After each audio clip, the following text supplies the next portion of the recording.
Reach. We're talking today the ministry of Jesus in coastside suburbs. Rich Wenden is our guest. He's the Senior Minister of Seaforth Anglican Church and has just completed a Doctor of Ministry project on the challenges of mission and ministry in coastal suburbs.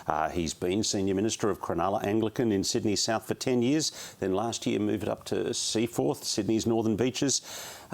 Rich, I want to start with your pastor's heart, but first, you haven't come in a T-shirt and with a board shorts. No, I haven't.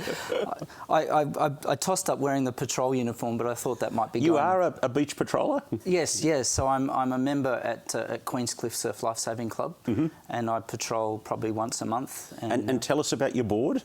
So I have a racing board, so I compete in some carnivals. I went to the Australian Championships last year in the Masters with the Masters and also state titles before that. So that's a bit of fun. And so you've had a long-term pastor's heart for beach culture.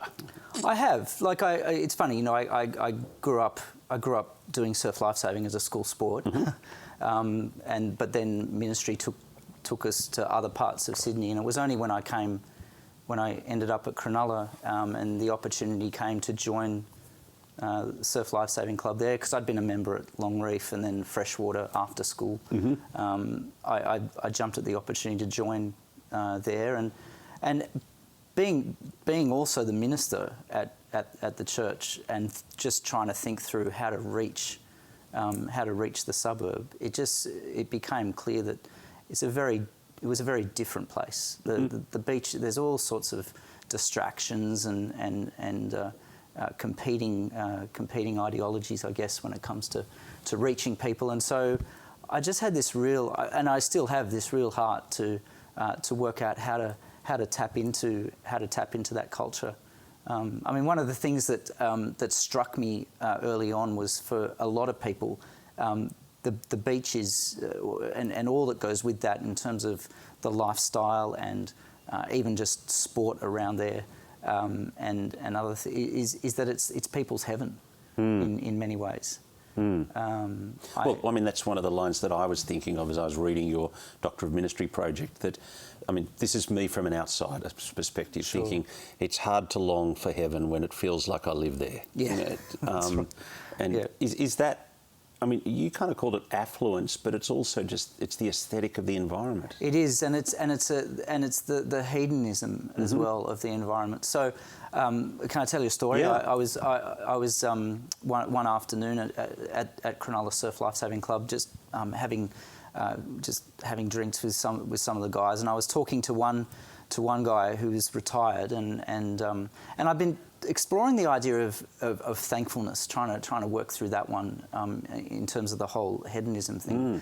And he was talking about how great his life had been, and we're standing on the balcony of the surf club. We're looking across Bait Bay, so it's just beautiful, glorious. It's a glorious Sunday afternoon.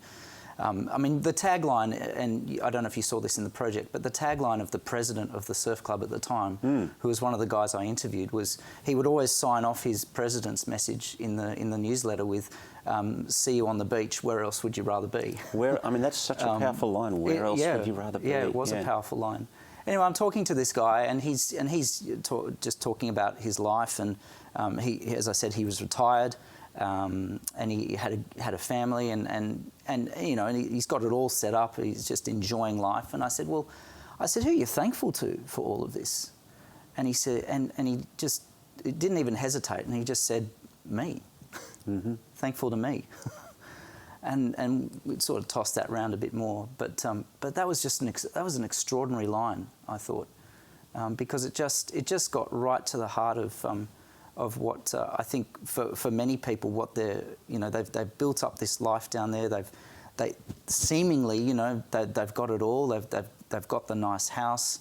They've either been able to put their kids through school, or their kids are going through school. They've done a good rebuild if they've renovated, and for many of them they're at and this was a particular focus. They're at the surf club a lot. The Surf Lifesaving Club a lot, because that's their church almost. In fact, there was a bit of banter on the because I'm still a member of Cronulla Surf Lifesaving Club. You can be a member of 2 clubs. And there was a bit of banter on the Masters page the other day because there was a competition. There was a carnival on Saturday that I took part in, and one of the girls said, "Oh, we'll pray for good weather for you. We want to pray for good weather," just as a throwaway line. And then the guy who was my patrol captain said, "Oh, well, you know, we go to our church every Sunday, so it should be all right," as in talking about the surf club. And it's just that. It's all that, and I touch upon this in my thesis. I mean, I want to get to that, the liturgy of the surf. There's just this liturgy that's attached to everything to do with the surf. You know, one guy described it as the blue-green cathedral to me. I remember on all sorts of conversations that I'd have on patrol with the guys and girls would often, you know, centre around that kind of spirituality. I take it, I mean, just going back to that conversation with that bloke on the balcony, and I mean, that feels to me like the kind of conversation that you replay in your mind over and over and think, what if I'd said this, and how could I have taken that? And have you thought about that? Yeah, I mean, it got the interesting one with that is that it got quite deep quite quickly because what did you say? Yeah. Oh well, well, I'm trying to remember. It's a while ago now. But I said, well, don't you think there's someone else that we ought to be thankful to for this? And that was when it got into talking about God, because he was very interestingly more atheistic than a lot of the other people in the club. In fact, he got quite antagonistic towards me at one point because he started talking about suffering and if there was a God, why does he, you know, let stuff happen to people? And then he referred to a guy in the club who was going through quite an intense battle with leukemia at the time. That's another story, actually. Well, just one of the things that surprised me reading this is I had kind of the impression that everyone on the beach was a relaxed type person, whereas there's a range of different personalities and a range of different tribes. And so perhaps you could just unpack some of the different tribes and different subcultures that are the beach people. Sure. I mean, you've got your, I guess, what you could call, and what one pastor described to me as your relaxed coastal types. You know, who are just happy to live life to the full, as they would describe it. You've got those who've worked very hard to be there, and who are just enjoying the fruits of their labours. Enjoying the fruits of their labours, but then you've got those who are still working hard to be there as well. So we would come across when I was at Cronulla, and I haven't so much seen a lot of this at Seaforth because we've been locked down a lot in the last 12 months. But who were just really striving to be able to stay there. And so they would work. They'd mortgaged themselves to the hilt. They were working hard. They didn't have much time for anything else. And so that was their life, I guess. And we came across a number of families who were like that. And then people who are happy to give assent to some kind of belief. But when you ask them about, when you press them further on what it meant for Jesus to be King or Jesus as Lord, they were like, oh, we don't really have the time to think about that that kind of thing. It was very interesting, though. There is a spirituality, I reckon, like an underlying spirituality. In my project, I interviewed a range, as well as ministers from up and down the coast of Sydney and the metro area. I interviewed a couple of local people as well. One of them was a local barista that I got to know very well in my time at Cronulla, and he owned a cafe, and the way he described the way his role, I guess, was super spiritual. He would talk about, he almost talked about coffee as being the medium by which you know, he would listen to people and dispense advice, and it was like it was almost a worship kind of thing that was going on. And actually, we're going to link to your project in the show notes of this thing for people who want to read further from you. Yeah. But the Liturgy of the Beach, what's that? Yeah. I read in my research, I came across an author by the name of James K.A. Smith, who some of your watchers, listeners may have heard of. He's very influenced by St. Augustine in a lot of his writings, and he wrote a series of books, one of which was called Desiring the Kingdom. But then he wrote one that I think was distilled into a I guess fairly more manageable book called You Are What You Love. And in it he talks about how, you know, over the time, and it's in the context of thinking about education, the education institutions in America, but he talks about how we've been conditioned along that Descartes, that Cartesian kind of line you are what you think, you know, kind of thing.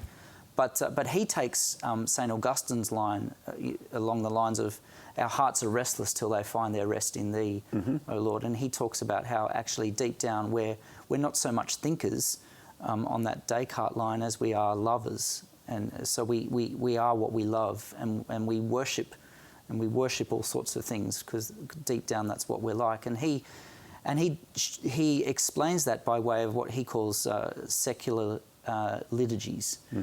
So the shopping mall, so your Westfield, for example, has a secular liturgy attached to it, because you go in and you're going in there to spend. The ultimate goal is to spend money. That's your act of worship, I guess. Similarly, the sports stadium has a liturgy attached to it. You go there to worship your team, and even education. Yeah, I was going to say, you could see that on Pursuit of Education, whether it's high schoolers or primary schoolers. So he talks about in terms of secondary and tertiary, like particularly tertiary institutions. And as I read him, I thought, wow, you know what? I reckon that the microculture of suburban coastal contexts there's a liturgy attached to that, in terms of the worship of just the lifestyle, and just when you immerse yourself in that culture, there's just that, as I said to you before, where would you rather be? In fact, I remember I was going for a swim down at the beach one morning, and it was a beautiful day, and I was just swimming next to another guy, and he said to me, doesn't get any better than this. And for a moment, I kind of thought, that's because, you know, the sun's glistening off the waves, and it's just the conditions are perfect. And for a moment, I thought, it doesn't get well, but actually it does. Actually, it does get a lot better than this. So there's the liturgy attached to that, you know, and as I talk about in my project, you watch it. I mean, I would sometimes sit on the steps or just along the esplanade, and you just watch people. You know, they head down to the water. They swim out to do the Shark Island swim, which is like a 2.5K swim around the point.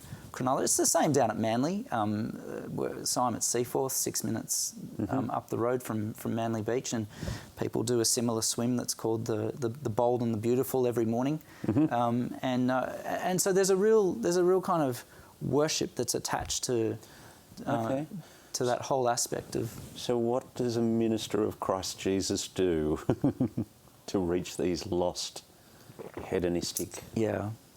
So, I mean, some of this isn't a lot of this isn't rocket science in some way, in many ways, but I think there are a couple of things, and I talk about this in the project. I think one of them is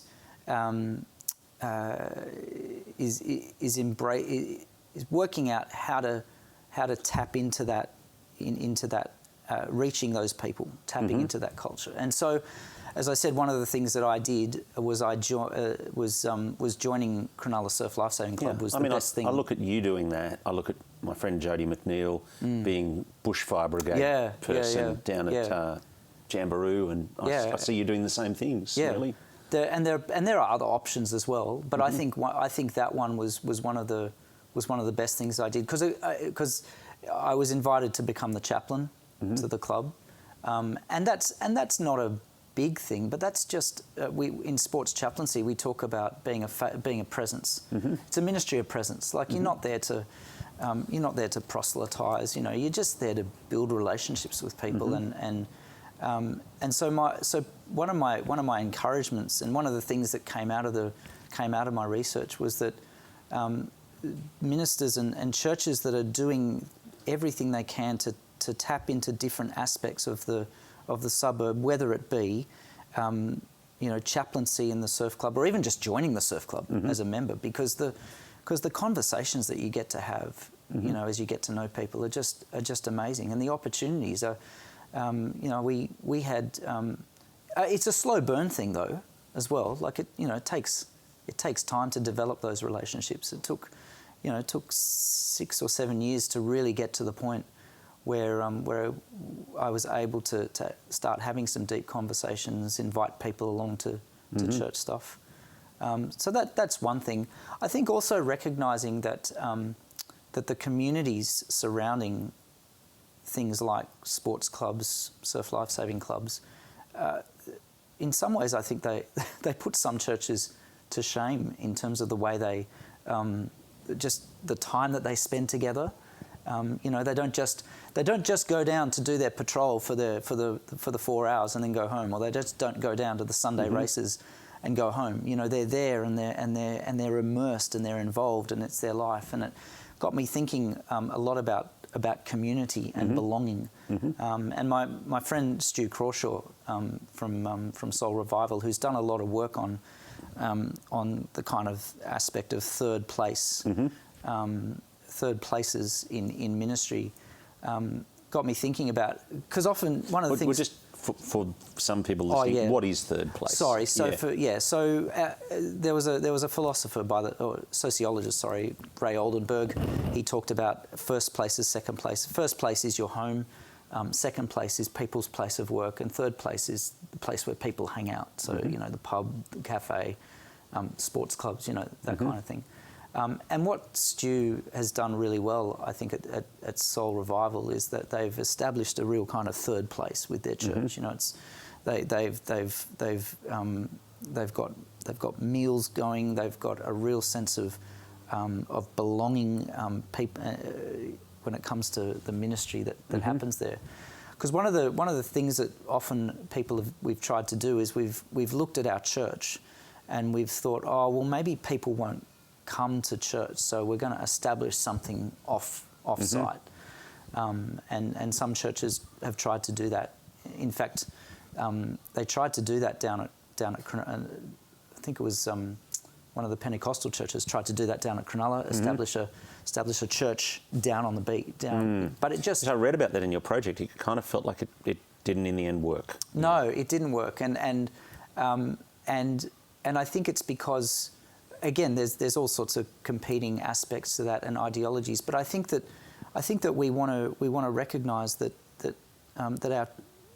there's an aspect to our churches that we want people to come to us. And I think that the way you do that is by not necessarily replicating what's going on there, but building a true community around the Lord Jesus, around what unites us as Christians, but also building other aspects of real belonging into that. Now, I want to talk about some strategies to do that in a minute, but can you just talk to me about this issue of nippers? And because that was just reading the project. That was a big thing that came through. I had not realised though it almost failed in the 60s until I read your project. Yeah, so it did almost fail, and it did almost go under, and then they managed to revive it. They managed to I guess build it up again. to the point where, and I think I say this, we had, so there are 4 surf lifesaving clubs in the parish of Cronulla. There would be 1,500 kids descending upon those 4 surf clubs across a Sunday, which is huge. And it's and even so. You talk. So if you want to be a church that reaches families on the beach, somehow you've got to have a strategy to engage in one way or another with that. Do you know? Yeah. And I think so. There are a few churches that have, and this was one of this. In fact, I remember. I remember a senior figure in Sydney in the diocese saying to me before I went to Cronulla that was going to be one of the big that issues. Was always and has always been one of the big issues for churches. So what do you do? Well, so you've interviewed a number of ministers who've all had different strategies, and in your project it was clear that some of the strategies were working and some of them weren't. What works? What works is realising firstly that mornings may not be the best time for some places, but particularly mornings with that older group of nippers. And so that's quite a big thing for a church to say, I'm not going to do Sunday morning church, I'm going to instead do Sunday afternoon or Saturday night. But the thing is, it depends on resources. You see, we tried to, we were low and limited on resources at Cronulla, and we tried a Sunday afternoon thing, but it meant actually closing our morning one and taking everyone into the afternoon. But it just didn't work. It didn't work for various reasons. I mean, when I was reading, this was what jumped out to me. I thought, I've watched a number of churches start 4 p.m. services. Not particularly beachside ones, and I thought that's very interesting. And then some of them have closed, and I thought it was because they got half-committed people to minister to half-committed people, and whereas all the committed people were actually on Sunday morning. And so I thought maybe the strategy is to do what you did and put the committed people on Sunday afternoon, and so you've got a core to actually minister to the half-committed people, but it didn't work. Well, it didn't quite work for us because we were very limited in our numbers and as I said, in our resources. But where I've seen it in talking to... Because a number of them it did. Yeah, it has worked, and I think it's a combination of things. It's again taking that long-term patient view or patient approach to things. So part of it is perhaps if a church is in a position to be able to keep a morning family congregation going, but start something in the afternoon that will tap into that sphere, then that's one thing you can do. Or even I know one church is doing a 5 p.m. on a Saturday night, which seems to be working. And we are. It's really difficult. But just let me push it. Yeah, sure. I like the idea of not taking that group on head on, and because I'm working around and putting something on at a different time. But I'm just thinking about little kids wanting to go to bed and all that kind of issue. Yeah, and that was our issue at the time as well, because my family was really young, and it was quite a struggle for us to do that, and so I think it's as I say, it's probably taking a longer term. So maybe now your kids are older, maybe you could have pulled it off. Do you think? Or, I think we could have, because at Seaforth we have 2 services at Seaforth. We have a 9 a.m. and we have a 4:45, and all our families are at our 4:45 service. But there were 1 or 2 who are at 9 a.m. because of the younger kid thing, so it doesn't quite work for them. But our But you've got a significant kids ministry and teenage ministry at 4:45. At 4:45, yeah. Right. Yeah, and that was started by my predecessor about 4 or 5 years ago. And are you picking up some of those surfy type people from the morning? Not yet. Not yet. It's early days. It's early days. Yeah. So we're still. But it sounds like the strategy's right. I think it is right, and I think it's right because it. Now, it's not going to suit. It not necessarily will suit absolutely everyone, but what I'm seeing is, and because we've picked up new families in the last year, either who've moved back from overseas because of COVID or just families that we've met, and we've picked them up, and the consistent refrain has been, this is a good time for us, for our families, because we do dinner once a month, and so if you church at 4:45, finished by around 6. Dinner for half an hour, and then they can go home and everyone can go to bed, get ready. Well, let's just put a shout out for the comments field, and it would just be great if people could let us know in the comments of experience with 4 p.m. services and how that works for families, and has that worked. It would just be good to hear some other people's stories there. Can I just jump in on a couple of, you interviewed a whole lot of rectors and as senior ministers, and as I read them through, I thought, there's just a few quotes I'd like to bowl up to you. One of the things that came up in beachside suburbs was non-committal culture. Do you know? I mean, and I think lots of us all over the place would say we got non-commitment issues, but you're kind of identifying special problems on the beach. Tell us about that. Yeah, so I remember that came up in a couple of the interviews I had, and I think it goes back to just the relaxed coastal vibe that seems to permeate some of these. How does a church move to change that? What strategies did you come across? Yeah, that's a struggle. I didn't come across heaps of strategies to. Well, one of them was this DNA smaller group strategy. What? And I didn't quite get from you whether or not you thought that was a good idea or not, but I thought it was interesting. Could you tell us what it was? And so one church had to try and counter this lower commitment factor, had established these smaller, what they call DNA groups, not where they would there'd be 3 or 4 people who'd get together. They'd work out a time where they could do it. It wouldn't be long, so it wouldn't be like your normal kind of 1.5 to 2 hour growth group. It might be just like an hour to get together and pray. And I think and there would still be some Bible input there, but it was very much kind of based around lifestyle, work, that kind of thing. What I thought was, and I wasn't. I mean, I didn't sort of talk much about that. I was more just flagging that as one approach. But I think, one of the things that I push towards the end in terms of the strategies is I think that we as churches need to be stronger on our discipleship. How does that play out on the beach, or at the beach culture? Yeah. What can you do? Well, I think part of it is for our families who are already who might have a presence at the beach in surf lifesaving clubs, or even our families who are in sporting clubs. I think we want to try to build into them and disciple them and help them to see that that yes, it's good to have a relaxed kind of it's good to be relaxed, and certainly I think one of the things that COVID has taught us, isn't it, that we do need to slow down, even though it seems like things are speeding up a bit. But I think if you're going to, I think we want to see our Christian families and our parents particularly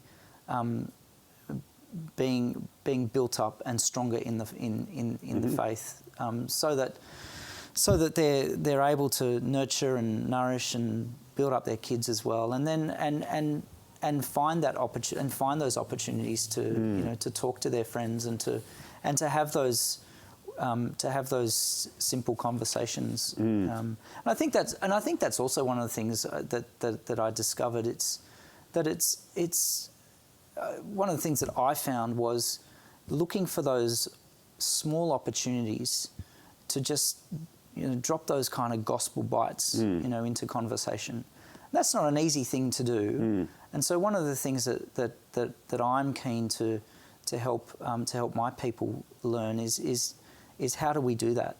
How do we speak the gospel in a casual way into the conversations that we're going to have when statements come, when just pithy statements are made by by people, in whatever sphere of rather influence. be?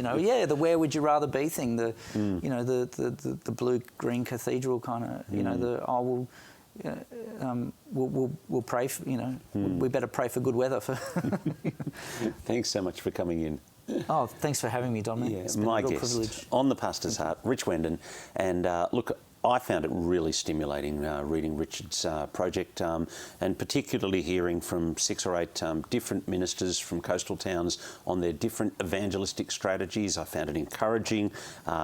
Seeing the different initiatives that were taking place, and then, I'm not in the beach area, but then doing the translation. Well, if that's the principle there, how might that translate to my context? And so let me encourage you to read Richard's Doctor of Ministry project, and we will link to that in the show notes on the main Pastor's Heart page. Thanks for joining us, and we'll look forward to your company next week on the Pastor's Heart.